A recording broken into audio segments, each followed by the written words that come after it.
for me, it's actually very, very interesting.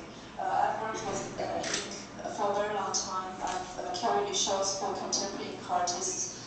We had an exhibition of 50, most important Chinese ink painters, and nobody's work looked like hers.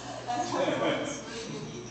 And so I think her work shares a lot of similarities and also differences with Chinese ink paintings.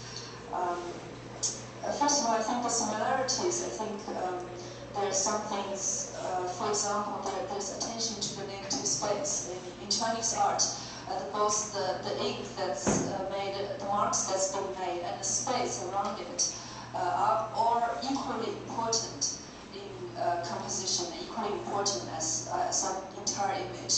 So in Chinese, we say that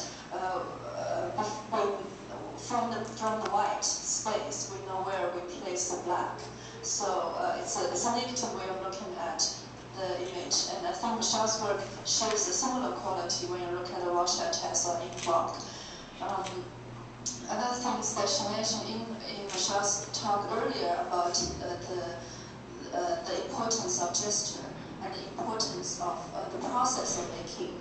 I think it's also very commonly between Michelle's work and a lot of Chinese artists' work.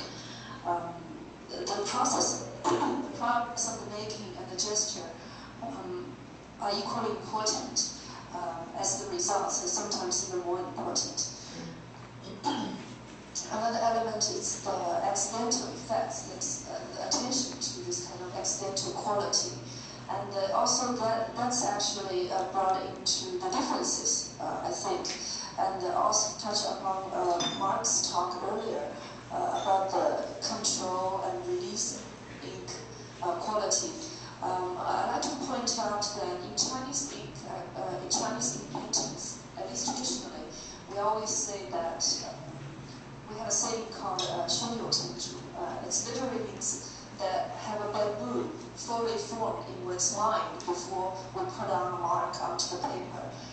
So this term was so well known that later on was referred to anything as being fully prepared, as a well thought out plan. So we say this word for anything that like an event or something. So throughout the process of ink painting, artists the ink will kind of have accidental effects on rice paper, and that leads to a variation of the first intention. But a bamboo, the intention started on that bamboo will not transform into a blossom at the end. So there's an intentional quality at the beginning that actually carries out to the end. But I find it's different from Michelle's work is that her work starts from something is already accidental. I don't know if I understand it right, but Michelle, you can correct me if that's not.